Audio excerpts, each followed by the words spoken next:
sim, acho que podemos começar por explicar um bocadinho o que é o termo BDSM, o que é que isso implica. Sim. Portanto, o BDSM é um conjunto de práticas eróticas e ou sexuais. Não é necessariamente algo sexual, as pessoas precisam colocar isso na cabeça, pode ser apenas uma prática erótica. E envolve práticas dentro do bondage, que é o ato de restringir os movimentos de uma pessoa, seja por cordas, algemas, fitas, enfim, criatividade. A Sim, isso indisciplina. por acaso por acaso, já agora falamos de cada um. A questão do bondage acho que é mais interessante do que aquilo que as pessoas imaginam, porque imagina-se, fala-se muito só na questão das cordas e de amarrar com qualquer coisa, mas há várias formas de restringir, porque o bondage, na verdade, é esta restrição de movimentos ou restrição física, 100%. que podem ter outros utensílios, né? Pode-se fazer com película aderente, pode-se fazer com cordas, É com cintos, maleável, sim, dá para fazer uma volta, dá para amarrar alguém. exato. Eu acho que a parte mais importante do bondage não é os materiais que estão sendo Exato. aplicados, mas sim o conhecimento que é necessário ter sobre o corpo humano, porque por mais que pareça ser uma prática simples, porque não envolve muitos objetos, é uma prática que envolve muitas habilidades e muitos conhecimentos. Exato. Então, se você for amarrar alguém nos pulsos e, por exemplo, amarrar muito em cima, não deixar uns 2 dedos, Uhum. é possível que você prejudique a circulação e isso pode causar problemas com os nervos. É necessário saber fazer com segurança e ter criatividade com os materiais. Sim, uma das coisas que eu percebi quando comecei a conhecer pessoas ligadas ao BDSM e sobretudo ao Shibari, foi esse conhecimento anatómico que fez muita questão e eu fiz muita questão também de perceber isso. Quando se amarra alguém ou restringe alguém ou se provoca esse constrangimento físico, tem mesmo que se ter um conhecimento minimamente profundo sobre como é que as veias passam, os tendões, os ossos, os músculos, para não causar ali uns garrotes que Sim, eu vou ser muito honesta. Cada vez que eu abro o Instagram e eu vejo uma foto de uma suspensão com pessoas com os membros e as extremidades roxas, já quase preto, me dá assim um piriri dentro de mim que eu fico muito estressada, porque isso é muito perigoso. O Shibari, por exemplo, suspensão é com os cuidados do que o Shibari de chão, por exemplo. Então, realmente, eu acho, inclusive, que é muito mais seguro começar com algo além das cordas. Talvez isso. umas algemas de leather ou de outro material, algo mais seguro. Fugir das algemas de polícia, que elas são perigosas. Sim, o cinto do roupão, uma coisa mas isso, uma coisa que também acho que é importante referir aqui é que, apesar de estas ações provocarem algum tipo de dor ou algum tipo de restrição às pessoas, aí é muito mais importante o sentido de responsabilidade de quando se faz qualquer coisa que provoca dor, ser uma dor propositada e não uma dor negligenciada, ou seja, uma coisa é nós fazermos as coisas de propósito para que as pessoas sintam a dor que nós queremos ou o nível de dor possa ser controlado. Outra coisa é nós não percebermos o que é que estamos a fazer e as pessoas terem dor ou sofrerem porque nós não Sim, percebemos bem o que é que estamos a fazer. completamente.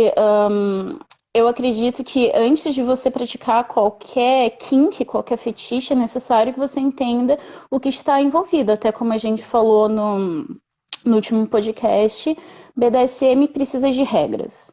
É. Essas regras são duas. Existe uma controvérsia muito grande que é pessoas que escolhem praticar apenas hack, que é Risk Aware Consensual Kink, Isso significa que você precisa estar atento aos riscos envolvidos e não só uma pessoa como dominante, mas também a pessoa submissa, todas as pessoas que estiverem envolvidas na cena, seja elas quem elas forem ou como se identificarem, ou o número de pessoas, há que saber o risco e há que ser consensual. E além disso, também tem SSC, que significa Safe, Sane e Consensual, ou em português, são... em inglês faz muito mais sentido. Eu fui alfabetizada em inglês, não é português. Isso, consensual. Exato. O que significa que você precisa estar na tua mente, num lugar que você consegue estar dando consentimento, o que significa que há de ter preocupações com drogas, que é algo que é muito comum no nosso meio, poppers também, há de saber o risco que se está envolvido, tem que estar na mente correta e no espaço correto de estar decidindo o que vai acontecer, independente de... Principalmente se você estiver na posição dominante, que como você acabou de dizer, é a posição que a gente precisa ter mais responsabilidade ainda, porque não é só a nossa segurança, é a segurança do outro também, que a gente tem essa responsabilidade. Então... Mas também haver essa, falaste da questão das drogas e do álcool, que muitas vezes as pessoas vão por aí para se denibirem ou para acharem que se denibem, mas a noção de responsabilidade de quem domina também tem a sua versão na pessoa que se submete, exatamente porque a pessoa que se submete tem que ter a consciência dos seus limites e tem que saber dizer parou ou que está demais ou que tem que mudar alguma coisa, e essa consciência tem que estar mesmo clara, não pode estar toldada por álcool ou por droga. Completamente. E é uma coisa que eu vejo muito na minha profissão, quando eu pergunto para um novo submisso quais são os limites dele ou dela, e essa pessoa simplesmente diz: não tenho limites. A mistress pode fazer absolutamente tudo o que quiser comigo. Isso é uma bandeira vermelha muito grande, porque todo mundo tem limites. Limites são saudáveis, é importante conhecer os nossos limites. Há limites que não podem ser ultrapassados. Há limites como, por exemplo, a dor para masoquistas. Dor é uma sensação que pode ser provocada de formas tão amplas. Eu mostrei para você e para todo mundo que estava assistindo a quantidade de objetos que provocam tantas dores diferentes. E uma pessoa que gosta de estar sentindo, explorando todas essas sensações, não vai conseguir de início já chegar numa, como que eu posso dizer, uma intensidade de dor tão grande quanto se essa dor for trabalhada, se começar com sensações mais calmas, se prestar atenção no que a pele está dizendo, porque dominação, BDSM é uma arte.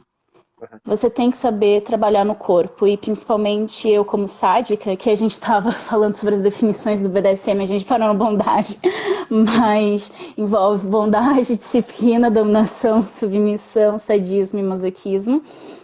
São essas todas as práticas, que envolvem muita coisa, engloba muitas práticas diferentes. É necessário saber quando parar, é necessário saber prestar atenção e responsabilidade.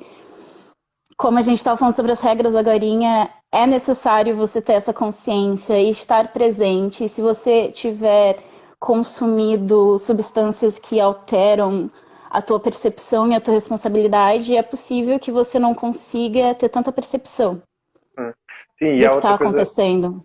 E há outra coisa que estavas a falar também, que é ter consciência da pele e ter consciência, porque a pele é o nosso maior órgão, não é os outros são só os que controlam as sensibilidades que nós temos, que a pele recebe, mas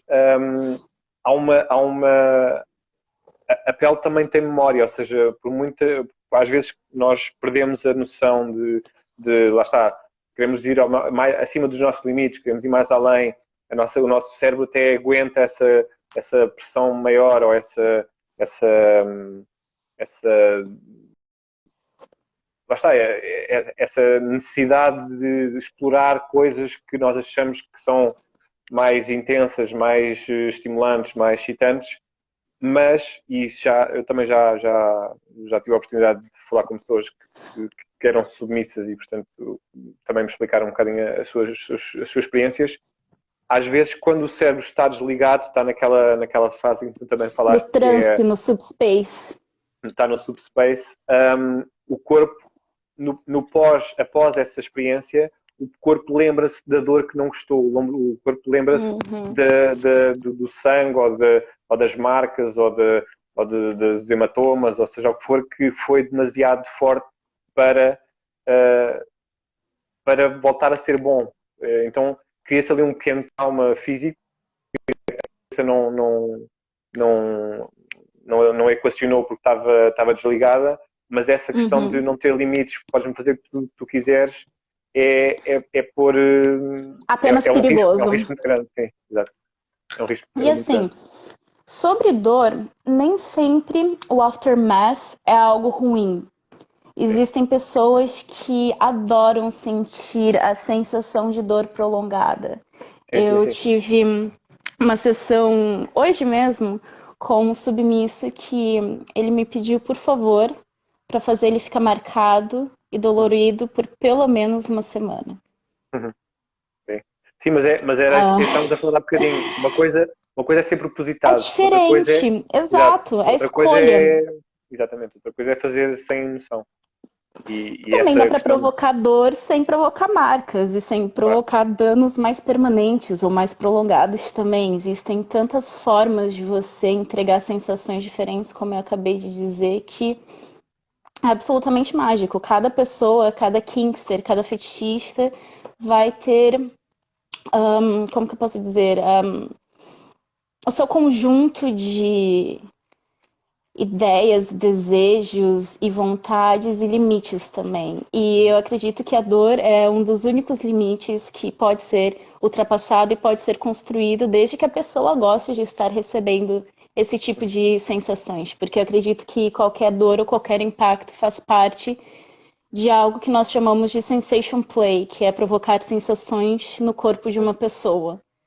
E é absolutamente incrível. Como é que tu tens a percepção, ou tiveste a percepção de que havia uma relação entre dor e prazer, e como é que tu geres isso numa situação? Então, eu sempre gostei de psicologia, porque psicologia sempre foi um assunto e uma ciência que esteve muito próxima de mim. Desde que eu era muito pequenina, eu sempre fui muito mandona. Eu queria tudo do meu jeito, da forma como eu precisava e queria que fosse feito. E eu sempre atingia isso, ou porque as pessoas faziam aquilo que eu queria, ou porque eu manipulava uma situação. Então, eu sempre gostei das coisas do meu jeito. Isso, obviamente, eu era criança, não era uma forma correta de estar lidando com as coisas, eu aprendi eventualmente, mas sempre tive também um gosto muito em provocar ações e ver a reação das pessoas acerca das minhas ações. E, como eu disse, dor está muito ligado às ações. E por eu ter esses meus impulsos um pouco mais violentos, eu acabei parando no karatê, onde eu descobri que existia uma disciplina toda para você conseguir estar invadindo o espaço pessoal de uma pessoa de uma forma um pouco mais dolorosa, digamos assim, ou um pouco mais violenta, só que, obviamente, todo mundo que estava lá por um fim comum. Mas o karatê me deu esse espaço para eu conseguir estar explorando todos os meus impulsos de uma forma muito mais segura. E à medida que eu fui crescendo e que eu descobri o BDSM através de Shibari, por acaso, e depois estava lendo um artigo e foi encantador. Eu absolutamente adorei a liberdade que as pessoas descreviam em estar sendo amarradas e estarem amarrando as outras pessoas, e eu me encantei automaticamente. É um paradoxo muito interessante, né? É um transe. BDSM inteiro, não importa a prática. Se você estiver fazendo de uma forma correta, o teu cérebro vai para um lugar que só o BDSM permite. E o que eu tava falando? Sim, do karatê, e mais tarde, pronto, encontrei o BDSM, e foi toda uma jornada entre conseguir encontrar um espaço que eu poderia explorar todos os meus desejos mais sombrios, algo que o karatê me limitava um pouco nas minhas práticas, e eu descobri que todas as minhas fantasias, os meus impulsos tinham um lugar. Hoje, inclusive, eu estava conversando com uma amiga minha que também é uma dom, ela é uma lifestyle dom, e ela disse que da mesma forma que eu descobri e tive minha primeira experiência kinky estando numa exposição com objetos de tortura da Idade Média. E eu senti um interesse um pouco muito especial e gostei demasiado de ouvir o que acontecia e a forma como as pessoas gritavam e todas essas coisas, enfim. No BDSM eu consegui encontrar um lugar para estar explorando isso tudo de uma forma consentida, de acordo com as minhas morais, com ética. E dor foi só um processo que eu já provocava antes, só que agora, ao invés de estar puxando o cabelinho da coleguinha no recreio, eu estava tirando sangue de pessoas que estavam pedindo para eu tirar sangue delas. Então... Mas e em ti? Em ti tu consegues também perceber essa relação de dor e prazer? Ou é só nos outros? Eu acredito que eu sinto psicologicamente muito prazer em saber que eu estou provocando dor. Eu sou realmente sádica. Estou a perguntar dor em ti. Dor em ti. Ah, dor em mim, não. Eu detesto qualquer tipo de dor. Eu sou muito chorona mesmo. Eu choro por qualquer coisa. Uma das minhas amigas, Ana e a Raquel, estavam cá em casa algumas semanas atrás e eu bati meu dedo numa quina de uma mesa e eu fiz o maior escândalo porque eu realmente não gosto de dor. Eu, desde o início, sempre fui dominante, sádica, 0% masoquista. Mas existem pessoas dominantes que são masoquistas também. Sim. E não, é muito interessante falar sobre isso, porque as pessoas às vezes pensam que masoquista é só uma pessoa submissa, mas às vezes masoquistas nem são submissos. Sim, mas eu não sou uma delas, eu detesto dor. Mas a minha questão não é essa, a minha questão é que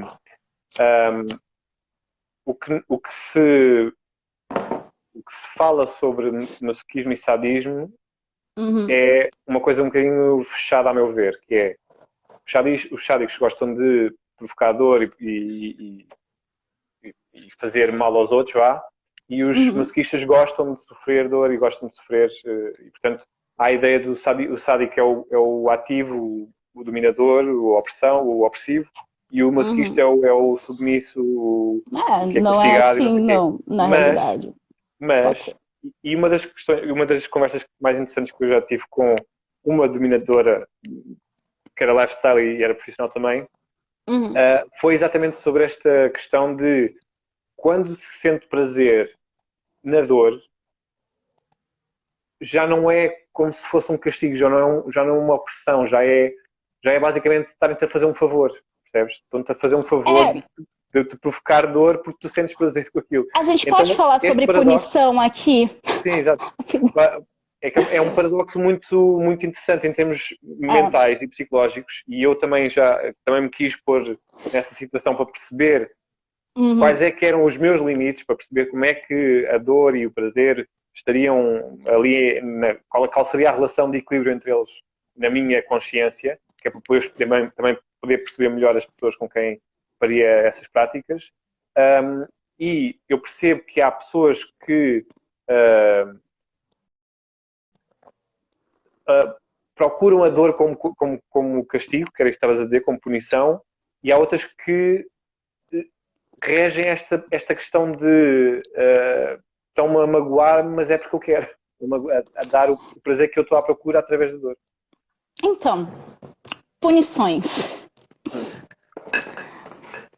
Qualquer coisa pode ser uma punição e qualquer coisa pode ser uma recompensa. Isso entra na parte da disciplina do BDSM. Eu sou uma disciplinadora. Para mim, eu já te disse, os meus submissos, se eu der uma ordem, eles fizerem a ordem corretamente, maravilhosamente, tipo, dentro de todos os meus standards, talvez eu dê uma recompensa. Se essa pessoa for masoquista, essa recompensa pode ser dor. Agora, se essa pessoa cumprir a minha ordem de uma forma desleixada, com certeza eu vou punir essa pessoa.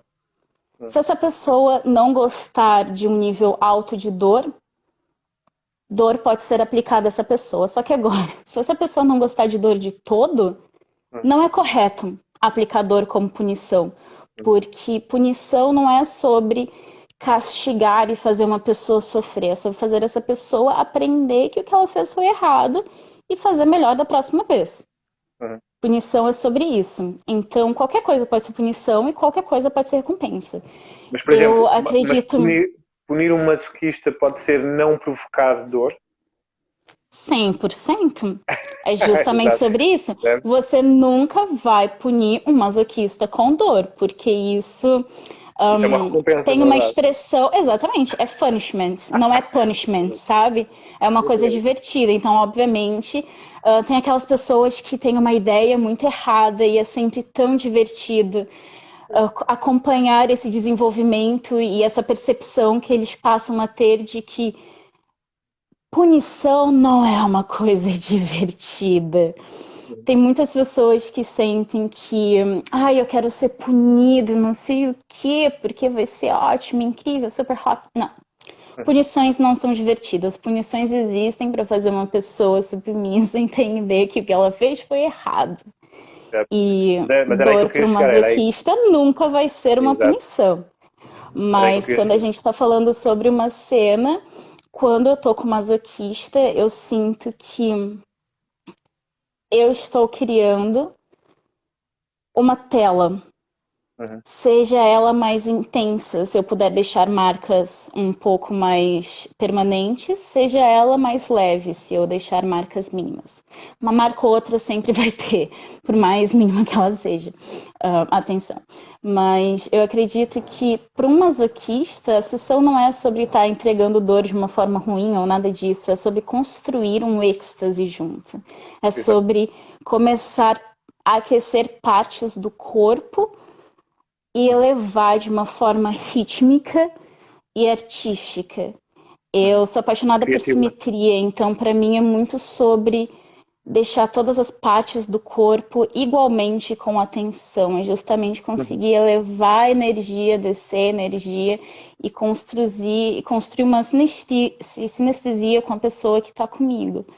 Uma sessão com masoquista é sobre isso, é sobre construir um êxtase, entrar numa memória e num momento que vai ser tão prazeroso para quem está recebendo quanto para mim que estou entregando, que entra o meu prazer no sadomasoquismo, que é justamente estar criando esse momento juntos. Eu não vou sentir prazer machucando uma pessoa que não quer ser machucada, porque isso vai contra o que eu acredito. Então, se eu entregar dor como punição, vai ser umas 4 ou 5 chicotadas que não vão estar doendo tanto assim. Só para provocar um pouco de atenção, dar uma acordada. E no seguimento disso, uma das questões que eu achei que era fundamental falar e que falámos da outra vez, mas que não pôde ficar registada, foi exatamente falar um bocadinho sobre qual é o intuito disto tudo, porque parece que as pessoas só procuram isto para sofrer, ou para ter prazer, ou que parece que isto é uma coisa que é um capricho que se está a justificar com estas práticas de alguém que quer fazer mal a alguém, então alguém se submete e é feito mal. Ou seja, o que eu queria falar é o que é que tu achas que sai de melhor, ou que pode trazer para a vida das pessoas este tipo de práticas, este tipo de disciplina, ou esta entrega a alguém para ser dominado, ou estes papéis que se criam, qual é que achas que é o principal ou melhor resultado que pode ser? Em primeiro lugar, eu acredito que essa visão toda que se tem do BDSM, que uma dominatrix vai xingar muito o submisso vai ser um loser, e que vai ter muita violência, e que vai ter muita humilhação. Tudo isso são retratos que, de certa forma, a mídia acaba passando para as pessoas.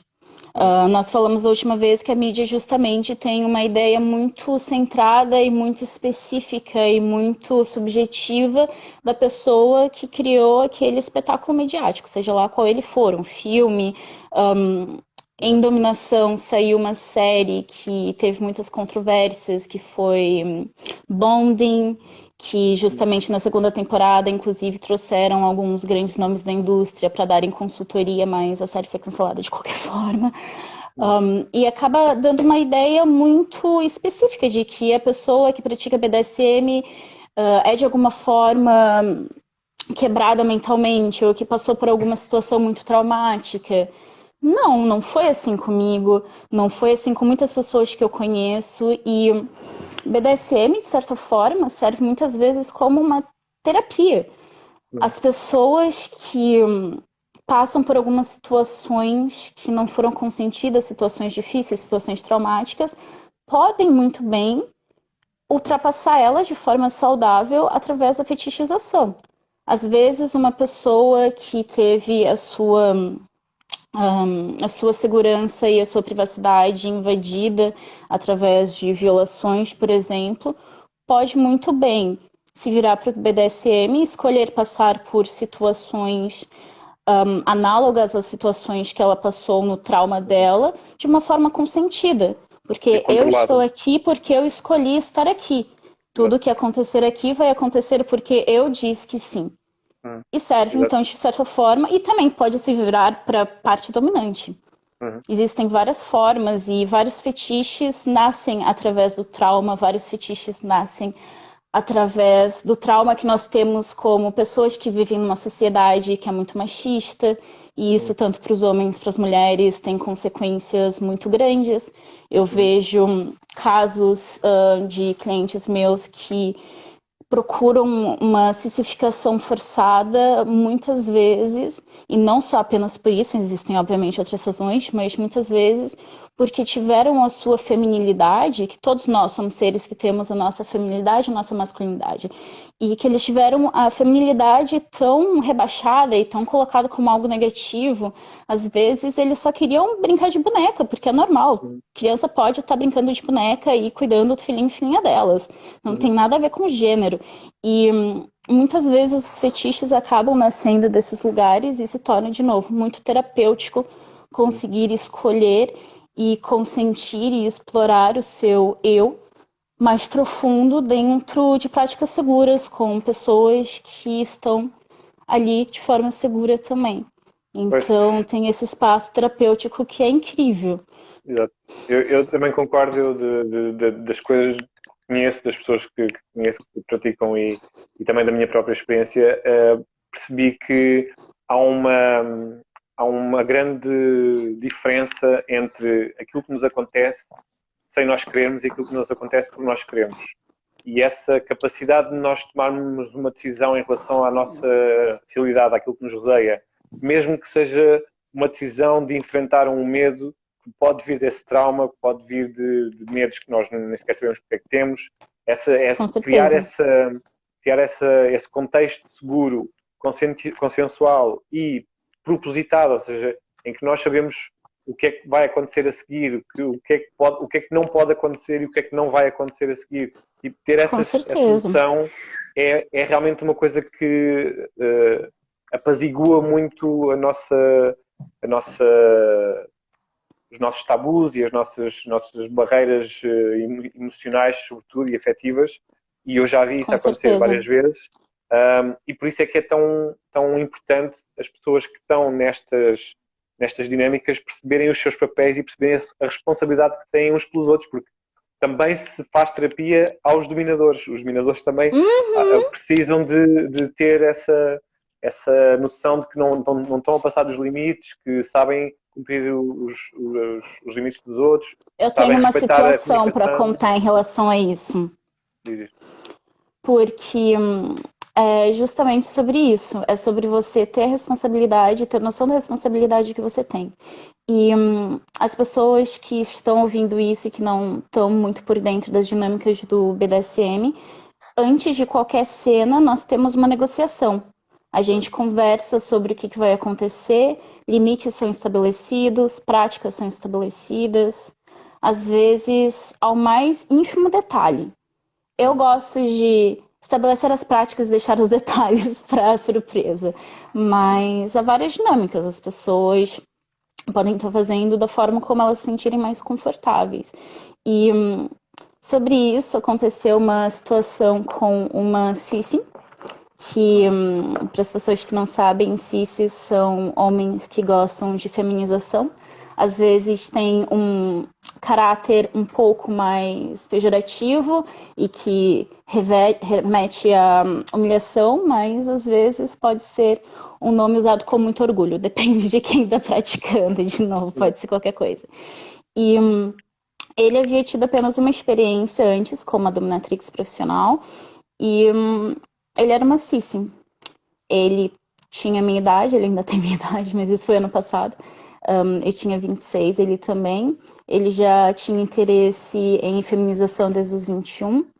Ele levou um tempo entre assistir vídeos e pesquisar e desenvolver a fantasia até de fato praticar. E é muito importante dizer isso, que em toda negociação há sempre a pergunta sobre triggers. Se você praticou já alguma coisa que nós vamos fazer, e não foi comigo, e pode ter ocorrido alguma coisa má e você não gosta de certos nomes ou então de certas práticas, é sempre importante ter atenção a isso. Faz parte da segurança do BDSM conversar sobre esses detalhes antes de qualquer cena. E nós conversamos sobre isso, ele disse que não havia absolutamente nada. 1h30 dentro da sessão, nós já tínhamos passado pela parte de transformação física, transformação corporal, transformação comportamental, toda essa parte. Nós tínhamos iniciado as brincadeiras anais. E estava correndo tudo bem. À medida que nós fomos intensificando, eu percebi que, do nada, o corpo dela, da minha Sissi, passou de estou completamente relaxada e adorando tudo que está acontecendo, a rijo. E imediatamente eu perguntei: você tá gostando? Não tive resposta. Tá tudo bem? Não tive resposta.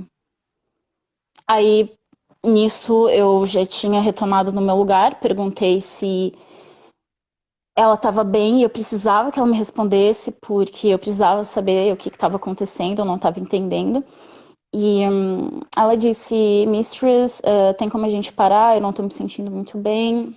E já foi tirando a lingerie e se arrumando, e eu chamei ela para sentar comigo, que é a parte agora do que nós chamamos de aftercare, que é muito importante.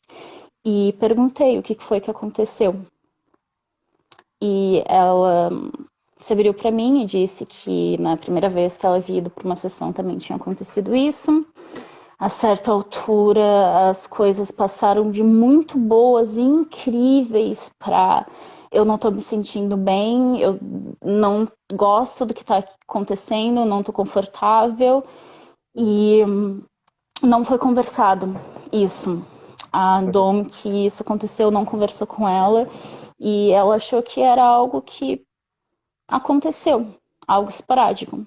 E conversando, eu perguntei como que era a vida, onde que ela cresceu. Ela era dos Estados Unidos, de um daqueles estados bem machistas e bem difíceis mesmo.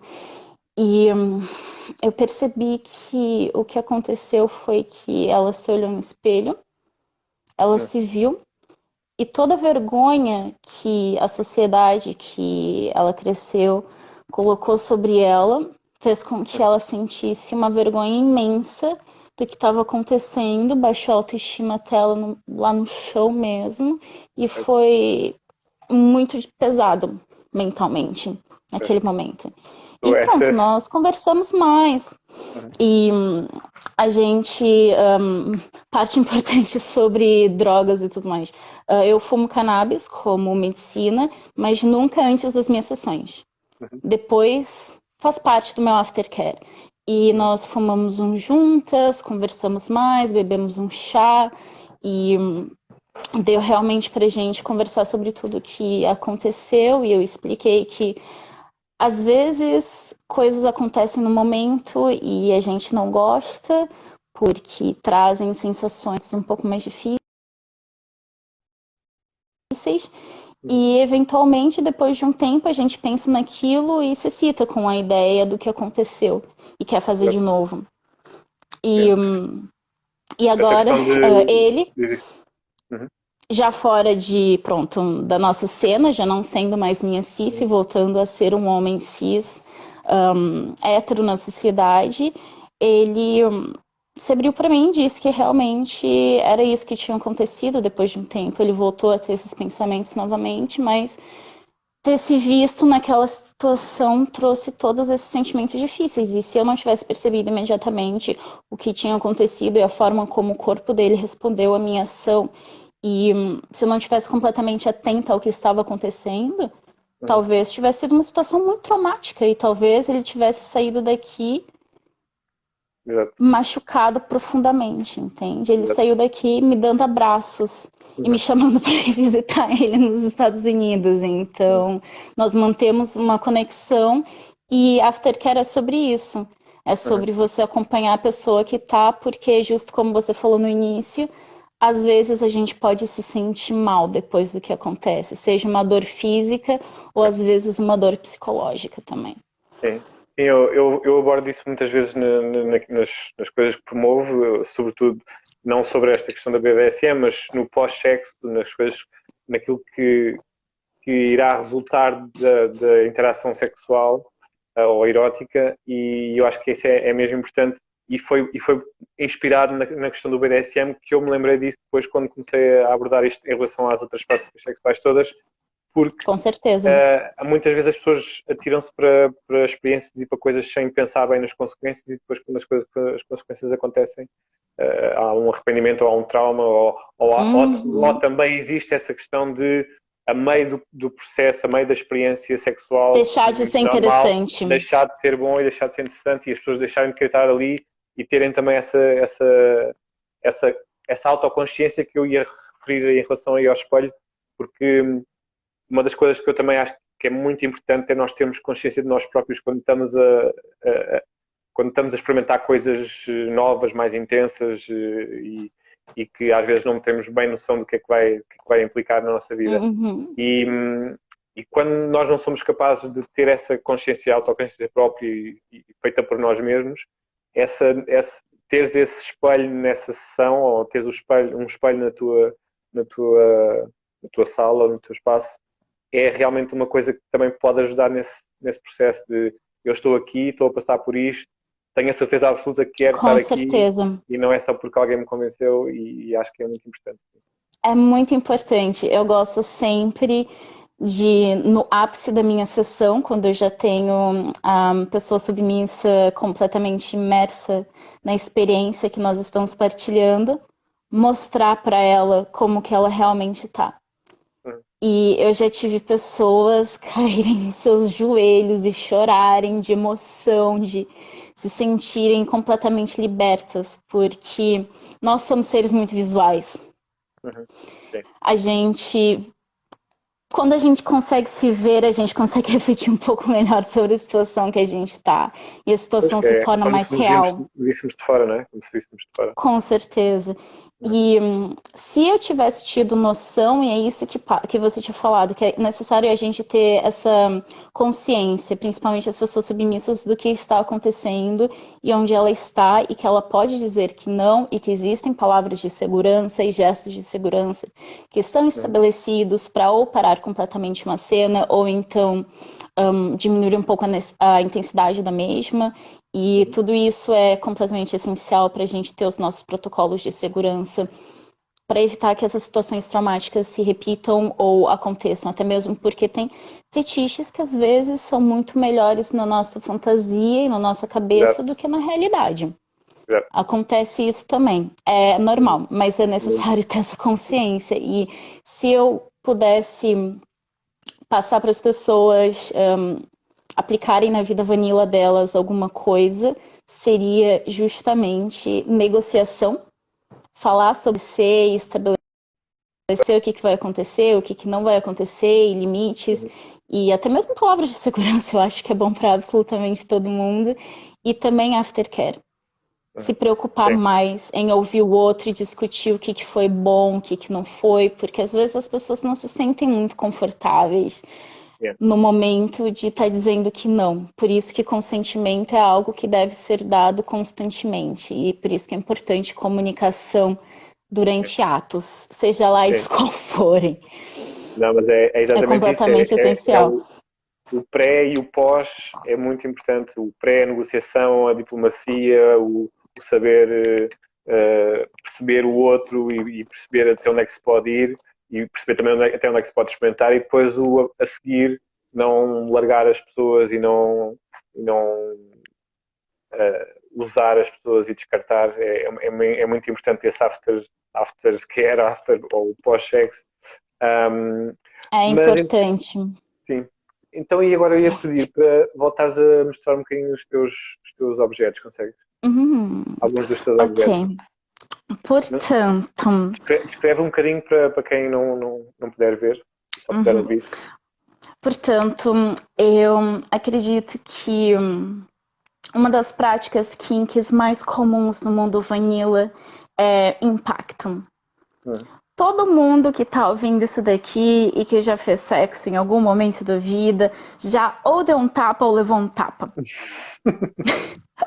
Tapas na bunda, nas nádegas, servem para circular o nosso sangue nas áreas genitais.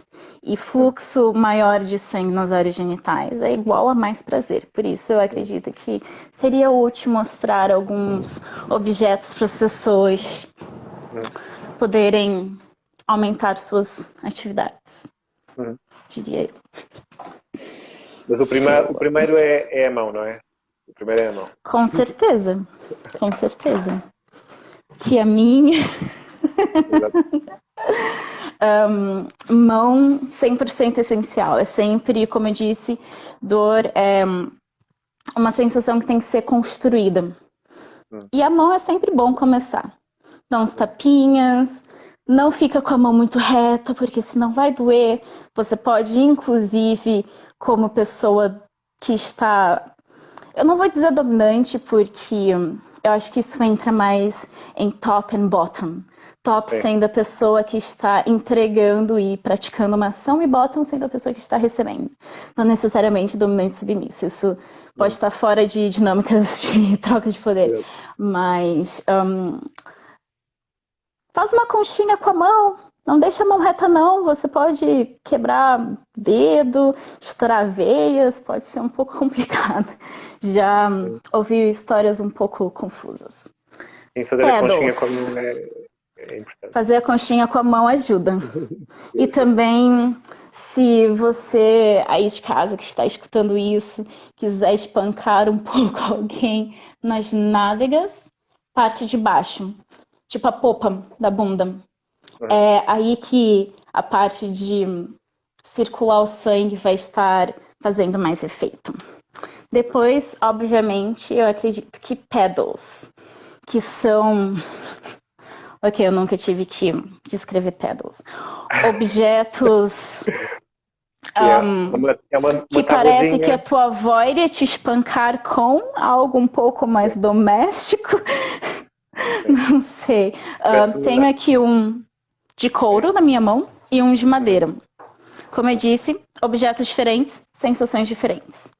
O de couro é, obviamente, muito mais maleável. É uma tira que pode ser mais comprida, mais fina, depende do comprimento e da finura, vai entregar sensações diferentes. Portanto, é bom para não estar machucando muito, mas sim provocando mais sensações. E esse pedal de madeira, que a última vez que nós fizemos esse direto, eu tinha usado ele apenas uma vez.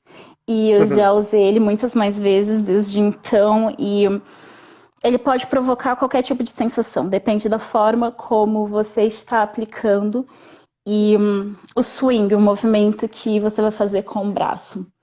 Isso também é muito importante, pessoas que estão praticando qualquer atividade kink, alonguem-se, para não ficar muito dolorido depois. Antes do exercício, fazer alongamentos. Sempre, não custa absolutamente nada.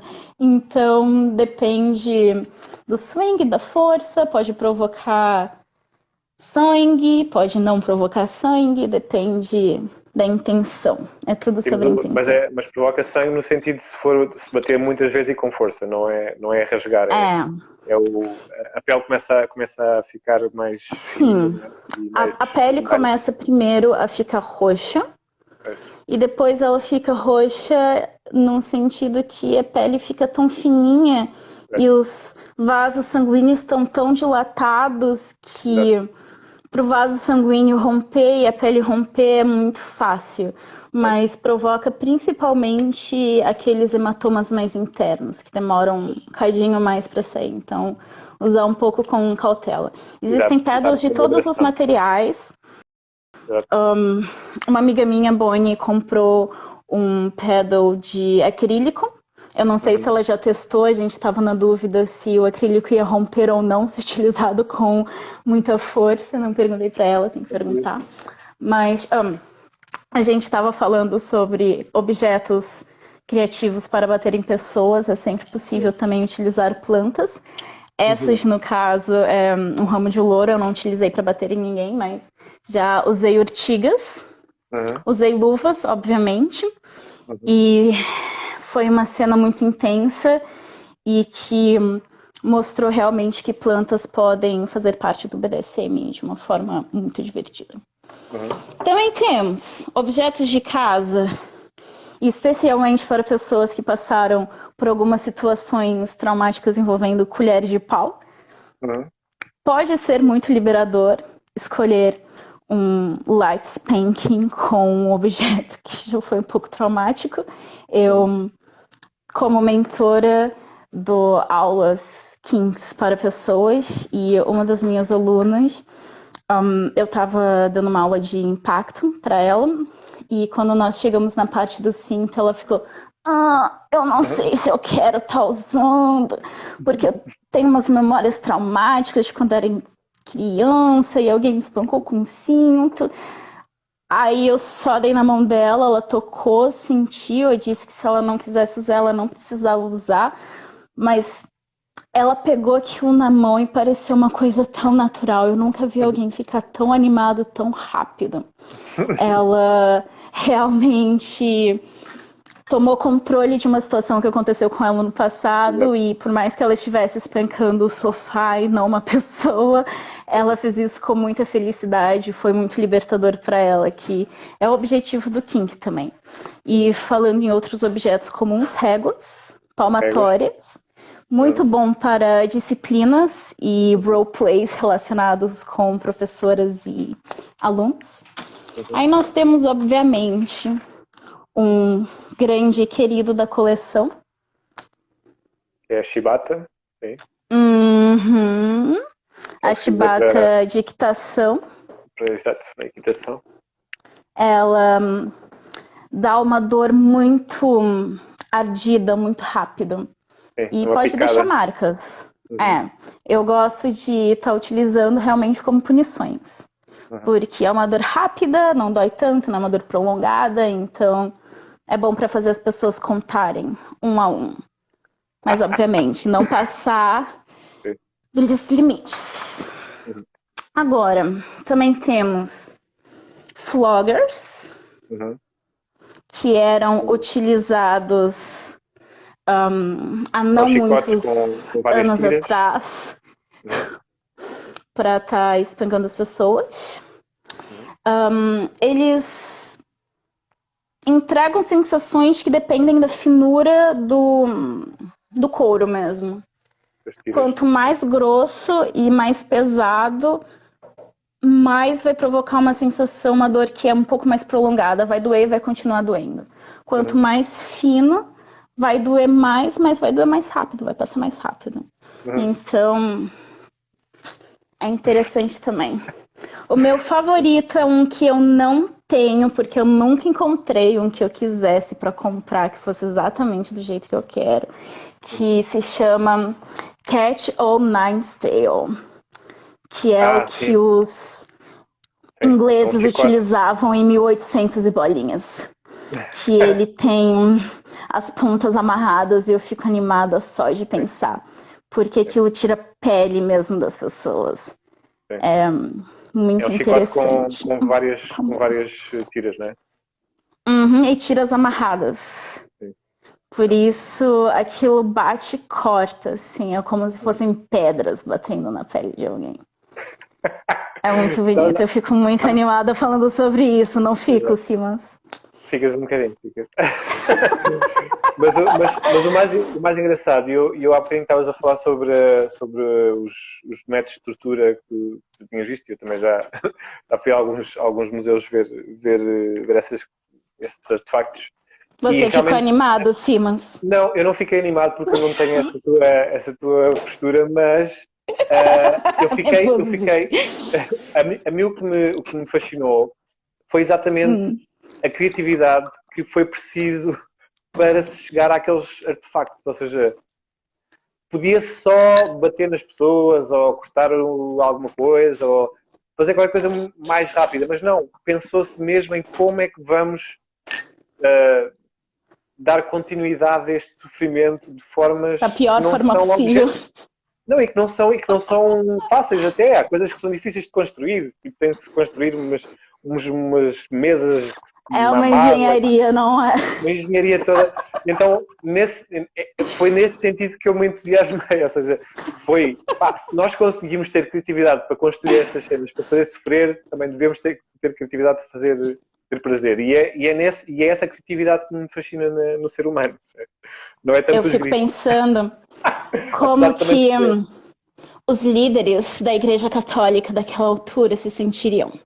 Pois, eram piores. Se soubessem que os objetos são hoje utilizados para... Pois, mas não achas que houve também situações onde aquilo foi utilizado não só para torturar?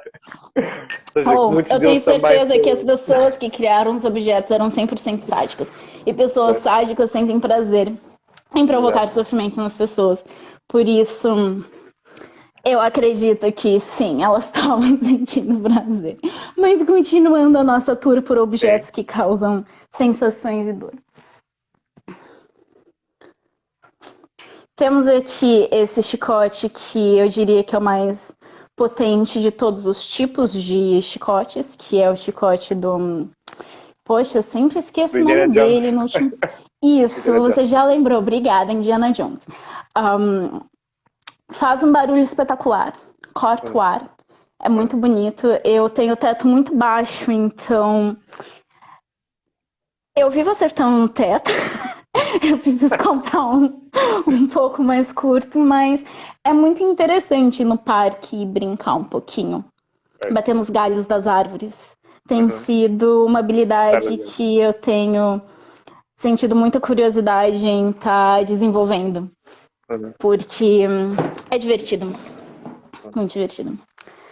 Mas assim, de novo, tira a pele das pessoas. Não é uma coisa exatamente muito simpática. Temos também objetos que causam dor. Velas. Eu acho que a gente não chegou a falar sobre velas da última vez, mas... qual vela? Não toda vela. Pessoas que forem começar o Oxplay, comprem velas específicas para isso. Porque... E há velas de várias graduações, não é? Há velas mais fortes. Existem velas que realmente vão queimar a pele de uma forma ruim. E existem velas que vão... Principalmente as velas de massagem. Eu acho que se qualquer pessoa quisesse começar por esse tipo de sensação e dessa dor que queima, porque afinal das contas é dor na mesma, deveria estar começando por aquelas velas de massagem. Porque é metade vela e metade óleo. Então... ajuda a hidratar a pele e cuidar da pele ao mesmo tempo que não queima tanto. Ser mais morno, sim. E também nas velas também tem que ter atenção à distância a que se larga a cera, porque também pode queimar se for muito perto da pele. E também, quem quiser fazer isso na cama, não faça como eu, muito tempo atrás, e não cubra a cama, porque você vai manchar os lençóis. Por isso, coloca algum paninho, alguma coisa que se cair vela, tudo bem, porque nisso de estar brincando com as alturas, porque, de novo, quanto mais baixo, mais quente vai estar. Então, é sempre interessante para pessoas que, assim como eu, gostam de estar utilizando os altos e os baixos da dor para estar atingindo limites e sensações e transes e meditações, enfim, que as pessoas quiserem. É importante você... Isso é uma coisa que todo mundo tem que fazer, que não é divertido testar em você primeiro. Pois. Tenha noção da dor que o objeto que você está utilizando causa. Tenha essa noção, nem que seja uma única vez. Comprou alguma coisa nova, não vai testar na pessoa submissa, porque você não sabe o que aquilo está provocando, logo você não pode fazer isso com segurança. Testa em você primeiro. Por mais que não seja divertido, principalmente coisas de choque. Não é divertido, mas tem que testar. Porque senão não é seguro. Não, Mas as velas é isso. Depende da altura, vai depender da sensação. O que mais? Luvas de boxe. CBT, que é o ato de torturar a genitália masculina. É sempre divertido estar usando elas, porque, de novo, em questões de sensações, provoca uma dor um pouco mais amortecida, logo para pessoas que não conseguem aguentar muito o CBT. É bom estar usando para prolongar a sensação e não já chegar, tipo, na agressividade. Que mais? Objetos.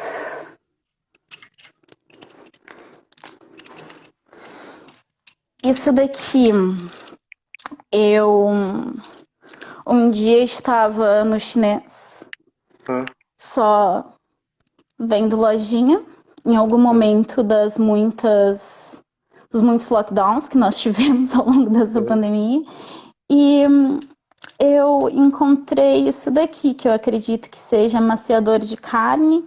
Eu não como animais, então eu não sei. Mas eu comprei, porque se funciona na cozinha, é muito possível que funcione de uma forma kinky. Se funciona na cozinha, funciona em todo lado. Só precisa ter criatividade.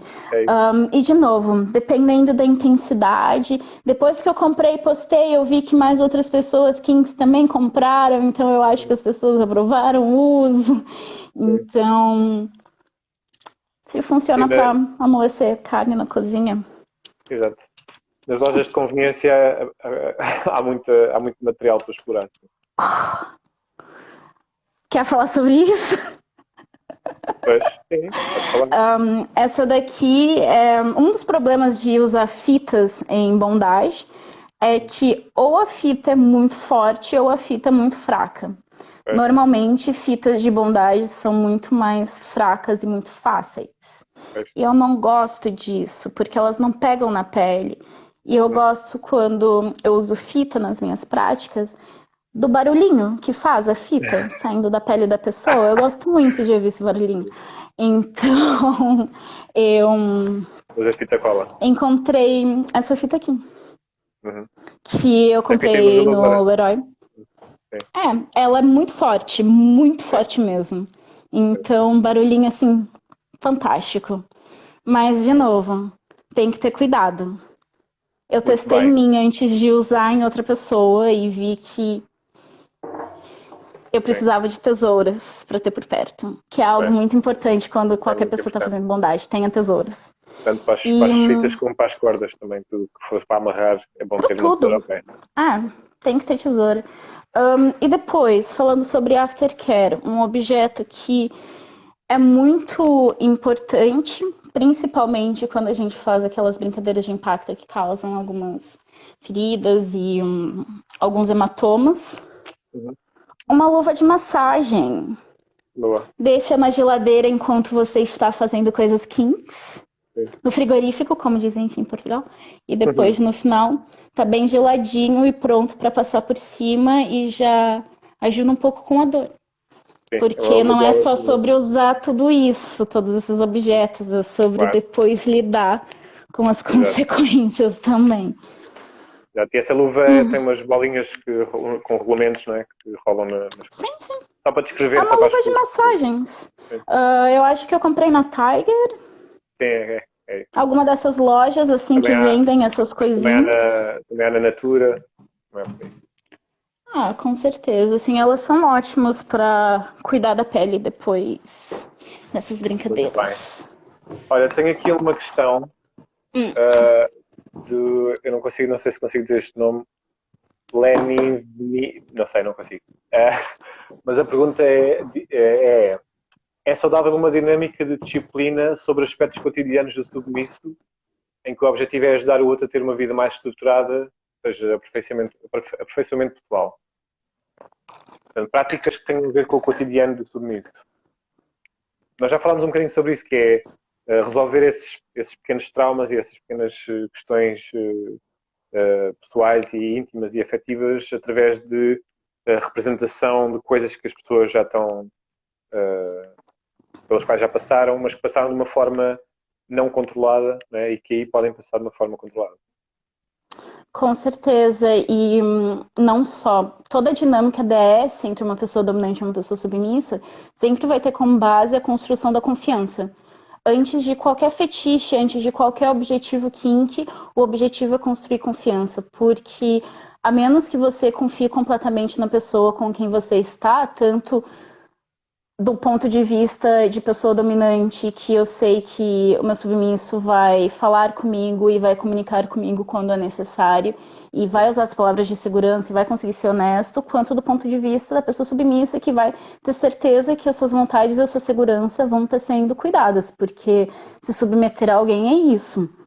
É você deixar certas preocupações que você tem nas mãos de outra pessoa, seja qual for a intensidade da dinâmica de troca de poder. E grande parte, quando a gente está falando de dinâmicas entre casais, dinâmicas que são muito além do playroom, a gente está falando sobre disciplinas que são financeiras, que muita gente fala sobre Findom, que é dominação financeira, e pensam que é só sobre uma pessoa submissa dar dinheiro para Dom. Não é sobre isso. Também é sobre isso, mas é sobre você conseguir controlar os gastos da pessoa e, no meu caso, pegar o dinheiro dos meus submissos e investir também. É sobre essa preocupação com o futuro da pessoa. A alimentação entra muito dentro disso. Eu falo basicamente para todas as pessoas que eu conheço se preocuparem com o que elas colocam para dentro do corpo, porque eu parei de comer carne faz cerca de 5 anos e fez muita diferença para mim. Não tô falando que todo mundo deve parar, mas fez uma diferença para mim. Eu escutei o meu corpo. Existem outras formas das pessoas escutarem os seus corpos, mas é importante você ter esse contato e estar centralizado e ter uma ajuda ou às vezes ter um controle consegue auxiliar muito em atingir um objetivo, seja, não sei, uma pessoa que não tem muito controle sobre alimentação e está com problema de saúde e precisa do nada cortar um grupo de alimentos que sempre comeu. Às vezes isso é um pouco difícil. E eu sei muito bem que dentro de dinâmicas de poder, às vezes só basta a palavra da Dom, da Mistress, para o submisso fazer aquilo que ela quer. E às vezes essa conexão está muito além de qualquer impulso que a pessoa possa ter. Então, é muito interessante também analisar essas dinâmicas. Eu absolutamente adoro. A pessoa que escreveu a questão especificou aqui exatamente isso, ou seja, esse controle das questões cotidianas, como a alimentação, os comportamentos sociais, os horários de sono e não sei o quê. Tu falaste em ter confiança na pessoa a quem se dá esse controlo, mas eu também acho que, e esta pessoa que fez a pergunta falou em aperfeiçoamento pessoal, e é um bocado isso também, ou seja, é um bocado também tem a ver com a autoconfiança, quando se promove essa dinâmica de nos sujeitarmos às decisões de outro, ou pormos a nossa vida e as nossas ações nas mãos de outro, é também nós percebemos de que forma é que a nossa vida pode melhorar, neste caso que é o que se pretende, através de decisões de alguém que está a tomar conta de nós, não é? E está a zelar pela nossa vida. E, portanto, também cria uma autoconfiança no sentido de aprendizagem própria de nós, estou a falar de quem se sujeita a isso ou quem se submete a isso, depois também perceber o que é que pode melhorar, não é? Com essas novas práticas e com essas novas dinâmicas, o que é que pode melhorar por si própria mais tarde, quando depois já não tiver Com ninguém. certeza. Porque isso também falámos da outra vez. Também falámos da outra vez, e que eu acho que é importante dizer, é que estas práticas e estes jogos de poder, ou estas dinâmicas, não são para pôr ninguém dependente de outros. E isso é uma coisa que eu também, por exemplo, sinto como coach nas minhas consultas, é não fazer com que as pessoas fiquem dependentes de mim. Isto tem que ser uma coisa em que elas peguem naquilo que descobriram durante as sessões e depois possam usar conscientemente e com autoconfiança e autocontrole nas suas vidas. Não, é o que eu sinto como mentora, que é justamente isso. É sobre você dar as ferramentas para a pessoa conseguir ser independente e tomar suas próprias decisões da forma mais segura e da melhor forma possível. Porque é sobre isso. Cada pessoa tem suas necessidades e o que funciona para uma pode não funcionar para outra. Por isso que eu acredito que tanto o meu quanto o teu trabalho são trabalhos tão específicos e tão singulares justamente por conta disso. E sobre a questão anterior, é justamente essa decisão partiu de quem? Foi a pessoa dominante que colocou isso na cabeça da pessoa submissa, ou foi a pessoa submissa que pediu para a pessoa dominante ter esse controle extra ou ajudar mais nisso? Porque isso faz completamente toda a diferença. Qualquer dinâmica vai ser muito singular, todas as negociações podem estar mudando a qualquer momento. Como eu falei da última vez, é muito importante ter um lugar neutro para se conversar, seja um café, um restaurante, uma praça, não sei, um lugar fora do normal, onde não existe dinâmica de poder, onde são duas pessoas que estão num relacionamento, que estão conversando sobre o que vai acontecer no relacionamento, porque isso é muito importante. Se as pessoas conversassem mais, teriam menos problemas de relacionamento e menos corações seriam quebrados. Bastava as pessoas terem mais comunicação. E no BDSM, por a gente praticar atividades um tanto quanto mais extremas, é necessário ter toda essa atenção, porque uma comunicação mal feita pode gerar um trauma, pode gerar um machucado, pode gerar uma falta de segurança. E quando a gente está falando de relacionamentos românticos, que também tem uma dinâmica DS, tem que saber separar, tem que saber o momento em que a pessoa não é submissa, a pessoa não é dominante. São duas pessoas que se amam, que querem o melhor para o relacionamento. É muito importante ter essa distinção. E se você está numa dinâmica romântica DS ou qualquer dinâmica que envolva uma troca de poder e não existe essa conversa, se você é uma pessoa submissa, um escravo, uma escrava, que sente que não pode chegar na pessoa dominante e falar: olha, não estou confortável com isso, eu não quero fazer isso. Repensa no porquê que você não se sente confortável. Se é algo contigo, e é sobre isso que a gente falou da última vez, que é sobre você saber sentar consigo mesmo e analisar a situação. Porque todos nós somos adultos, todos nós temos que ter essa consciência do que está acontecendo com a gente. Independente de dinâmicas, a gente tem que escolher o que é melhor pra gente. Exato. Isso é uma das coisas que eu também achei super importante nós abordarmos, que é: isto é uma escolha de papéis. As pessoas que estão envolvidas nestas práticas estão lá porque escolheram estar no papel ou de submissa ou de dominação, ou escolheram alguém para ser o dominador, ou escolheram alguém para ser submisso, e há um consentimento mútuo para estar naquele papel. Mas quem está sempre nesse papel, à partida não está bem. À partida não está bem integrado na dinâmica que se pretende, porque quem está sempre a controlar o outro, ou quem está sempre a sujeitar ao outro, não está numa dinâmica porque quer, é apenas as circunstâncias que lhe causaram isso. E isso é muito difícil sair daí quando se precisa, não é? Quando se precisa sair do papel de: epá, eu não consigo estar no papel de dominador porque é muita responsabilidade, ou não tenho estar sempre a pensar no outro, ou não quero estar no papel de submisso porque depois não tenho voz, ninguém me ouve, ninguém respeita as minhas opiniões. Isso não é um bom sítio para se estar. Ou se está por escolha própria, ou então está-se a oprimir ou ser oprimido. E isso eu acho Exatamente. que é muito importante. Isto são papéis, são jogos de poder.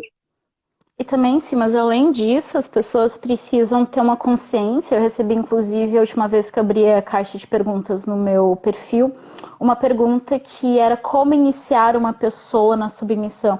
E não existe isso de você ter um desejo e você ver uma pessoa e você querer fazer aquele desejo com essa pessoa e ter um plano todo e uma manipulação toda para fazer essa pessoa participar do teu fetiche. Isso assim, tipo, desculpa o palavrão, mas isso é ser cuzão. Isso não é ser dominador. A gente tem uma palavra que é fake dom e isso se encaixa em ser fake dom. Independente se você é homem, mulher, não binário, enfim.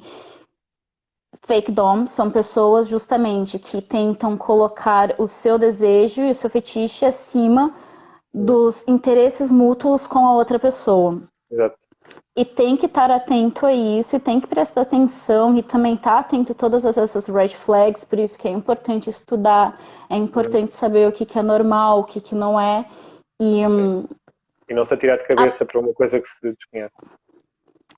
Não aceita de cara uma cena completamente difícil. A última vez nós falamos sobre CNC, que é consentimento não consensual, que justamente são todas aquelas plays que envolvem raptos, simulações de violação, e sobre não ser sobre o ato em si, e sim sobre a vontade de ter alguém que tem tanto desejo sobre você que está disposto a cometer um crime. Ninguém está cometendo um crime, isso tudo é conversado. Tem que ter palavras de segurança. Teve acho que foi 1 ou 2 anos atrás, um escândalo todo com um ator de Hollywood que praticava BDSM e a submissa dele veio à tona e disse que ele havia violado ela porque eles haviam combinado uma cena toda de CNC e não teve safe word. Ou seja, ela pediu para ele parar e ele não parou. Só que ao mesmo tempo o combinado era ele não parar. Só que como que você vai garantir que quando você quer que algo pare, a coisa vai parar se você não tem não só uma palavra, mas um gesto? Como eu mostrei da última vez, eu tenho sinos que eu dou na mão dos meus submissos para eles atirarem no chão, se eles não podem se comunicar verbalmente para mim. E como que você vai garantir que a pessoa vai parar se você não tem uma confiança? Não é algo que conheci alguém, eu vou praticar isso. Exato. Eu profissionalmente não faço cenas de blackmail, de rapto, nada. E também tudo isso sempre escrito e o consentimento é dado e assinado. Porque eu acho que também é muito importante, quanto mais extremo nós entramos no espectro do BDSM, mais importante é tomar todas as precauções necessárias, às vezes legais também, porque as coisas podem ficar um tanto quanto intensas. Se a polícia me vê colocando alguém dentro de um porta-malas, eu quero ter um papel que diga que eu estou fazendo aquilo, que eu fui pago por aquilo, que tá tudo bem. Então, é muito importante conseguir reconhecer todas essas... Todas essas red flags, basicamente. Todas essas preocupações que a gente tem que ter e identificar. Sim, é mesmo importante a comunicação e às vezes falar sobre esses lados um bocadinho mais obscuros e mais difíceis, mas quando alguém nos compreende, ou quando nos fazemos compreender e quando alguém nos compreende, a recompensa e o resultado é muito maior do que qualquer experiência que esteja assim feita para experimentar. É sobre conexão. É sobre você estar partilhando um momento e criando memórias e estando imersos e presentes no momento que A gente tinha falado da outra vez sobre o Tantra e como se assemelha ao BDSM nesse aspecto, justamente por ter essa imersão toda do lado psicológico, de você ter alguém que você confia e que vai ficar tudo bem e que você pode se entregar 100% sem ter essas amarras mentais. Porque prazer está majoritariamente aqui. E BDSM é sobre isso. Eu tenho clientes que são assexuais, que não tem nenhum tipo de contato sexual na sua vida sem ser o momento que eles estão comigo. E o nosso contato não é sequer sexual. Exato. Isso é outra mas coisa como do é uma BDSM, sensação... nem sempre é o nem erotismo. sempre é sexual. Exato, sim. É mais Exato. E o Tantra também. É sobre... Eu acredito que é importante as pessoas procurarem prazer de formas fora do sexo. E até mesmo para a intimidade de casais, é muito importante estar explorando um ao outro em momentos que não tá focado em dar prazer um pro outro naquele momento, tudo muito intenso, e focar. E às vezes tem tanta preocupação na cabeça de pessoas. Eu tô ficando com uma dor aqui, eu tô ficando com uma dor ali, tá desconfortável. Às vezes problemas de autoestima, será que eu tô bem? Será que eu tô fazendo uma cara estranha? Então, conseguir cultivar a intimidade em outros momentos, cercado de erotismo, mas sem algo sexual, é um complemento que aumenta a intimidade. Isso é, para mim, por isso é que eu me foco muito mais no erotismo do que na sexualidade. Eu acho que o erotismo é o que está antes, durante e depois da sexualidade. E quando eu referi o tanto da outra vez, foi exatamente sobre as questões dos estados de consciência que também vão para outros níveis quando se está a desfrutar de um momento e quando se está... quando não se pensa em nada e se está nas mãos de outra pessoa e se está entregue à experiência, e essa entrega só pode acontecer se estivermos tranquilos, se estivermos conscientes, se estivermos confiantes, se estivermos seguros, ou seja, tudo isso são coisas que eu acho que são pontos que se tocam entre as duas áreas, apesar de cada uma ir por um caminho diferente, mas para mim fez todo o sentido, e quando eu experimentei as duas áreas eu percebi que havia muitos pontos em comum, exatamente porque até por exemplo, no Shibari também há questões de meditação e daquela isso que eu ia falar agora. Aquela questão toda da pessoa se sentir mais livre quando está amarrada ou quando está suspensa. Há toda uma coisa, há toda uma complexidade de assuntos que se tocam aí nessas duas áreas. E também eu acredito para pessoas que, assim como eu, vivem BDSM, porque BDSM era algo tão presente na minha vida que eu não terminei de contar a história da minha jornada, mas eventualmente eu percebi que eu já estava tão envolvida e recebendo tributos e vivendo que o meu trabalho estava ficando de lado e os meus interesses no meu trabalho estavam ficando de lado, e eu percebi que eu não queria mais fazer o meu trabalho e que eu queria estar fazendo algo que eu realmente tenho prazer imenso em estar fazendo, e realmente é absolutamente incrível. E há 4 anos atrás eu tomei essa decisão. Resultados, né? Sim, 100%. E eu acredito que quando você tá no kink há tanto tempo quanto eu tô, 11 anos, você acaba se tornando um pouco... Você tem as regras que você gosta e a rotina que você segue, a forma como você deseja estar sendo servido, e tudo tão pré-estabelecido que eu sinto que é um ritual. As minhas práticas são muito ritualísticas, envolvem muita meditação e estar presente, estar conectado com o seu corpo e conseguir fechar os olhos e se entregar às sensações, porque, como eu já disse várias vezes, a BDSM é sobre sensações. E tá entregue de cabeça, e tanto para a pessoa que está se entregando quanto para a pessoa que está recebendo essa entrega, porque a entrega é um presente, é absolutamente transe mesmo. Eu disse da última vez que eu tive uma sessão onde eu queimei o meu pé 10 minutos antes da sessão começar. Coloquei minha bota, foi absolutamente horrível. Meu cliente chegou, era a primeira sessão dele. Ele era um masoquista pesado, para minha felicidade.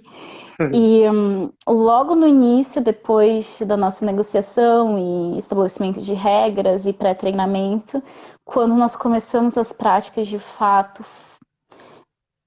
eu esqueci da dor. Eu não sei qual foi o momento que eu parei de sentir, mas meu pé estava queimado, estava horrível e de repente parou de estar. Eu estava tão entregue ao momento, tanto, e é isso que eu digo, tanto como pessoa submissa quanto pessoa dominante, você está tão entregue ao momento que outras coisas passam batidas. A minha dor deixou de existir.